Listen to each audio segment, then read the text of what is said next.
What's up, guys? Today we are talking about the most important of all the ramen toppings, chashu. Now, chashu is pork. You can also technically get chicken chashu. There's a variety. So it's either made with like pork belly is the gold standard kind of. It's the big pinwheel you see, right? Where it gets cut on these thick slices. You usually torch it or finish it in a cast iron or something. So it gets the nice crunchy edges from the soy sauce, and it's so good.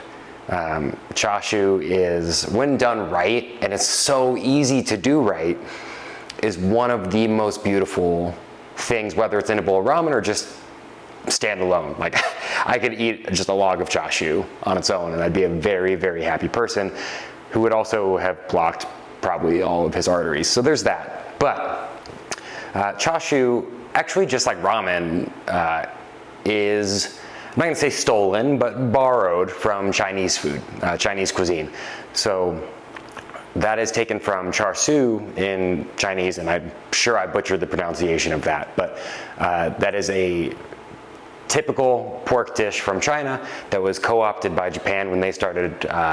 Actually don't know why they co-opted it. I don't know if it was for ramen or what other uses it had. But ramen as well was also just this riff on a Chinese noodle dish.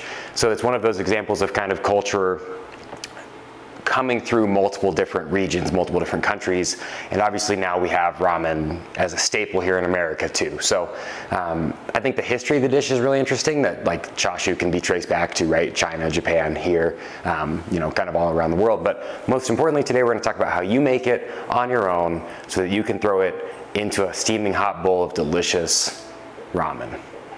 Let's get into it. Right, so in order to create this jiggling wheel of meat gold, we're going to do just a wee bit of mise en place first.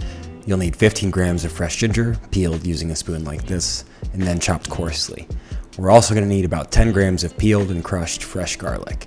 None of that pre-minced stuff. It is absolutely a culinary abomination. You could optionally add some green onions here as well, additionally rough chopped. Next, place your rolled pork belly into a Dutch oven. My butcher is kind enough to sell their bellies pre-rolled, so I just tied a couple extra pieces of butcher's twine around the porky pinwheels to ensure they stayed, well, pinwheeled.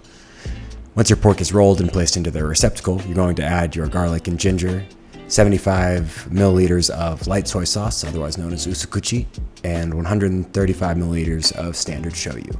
The quality of soy sauce here, as in almost all applications, really does matter, so don't skip out and buy that caramel colored water at the normal grocer. Go to an Asian market and buy the real stuff.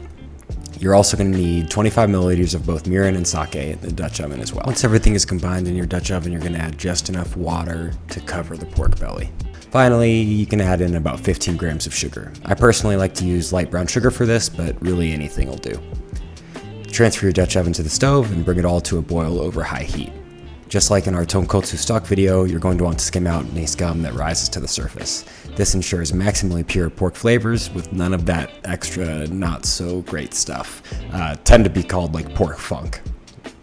Once everything is skimmed out, reduce the heat to a gentle simmer and cook covered for anywhere between 2 to 4 hours. You can test for doneness with the jiggle test. Take the pork out of the Dutch oven and shake it gently. It should jiggle back and forth gently if it's done and will be very easily pierced with a fork. Now for chashu 101, you absolutely must cool this overnight in its braising liquid for it to truly be considered chashu. This serves the dual purpose of deeply flavoring the meat and also allowing the chashu to be effectively sliced into the picturesque pinwheels we expect to see on top of a bowl of ramen. Once your chashu is cooled and you're ready to serve it, remove the pork from its braising liquid and slice medallions to your desired thickness. I recommend saving the braising liquid for your next batch of chashu for double the porky goodness, or you can use it as a marinade for your ajitama or soy marinated eggs. You can then finish off the slices of pork with a kitchen torch or by searing each side in a cast iron skillet. And while this step is technically optional, it makes all the difference in the world. It'll caramelize the soy sauce that has absorbed into the meat and also provides a really important textural contrast for any application. Most importantly though, you can place these sliced pinwheels atop a bowl of steaming hot ramen. And now we cue the reuse of my stock bowl assembly footage from last week's video. Yeah, real nice. And that's it, folks. That's how you make arguably the most important and delicious topping in a bowl of ramen. Give it a shot and let me know what you think. If you want more ramen tips and tricks, let me know by liking this video, leaving me a comment, and hitting that subscribe button. Until next time. Peace, y'all.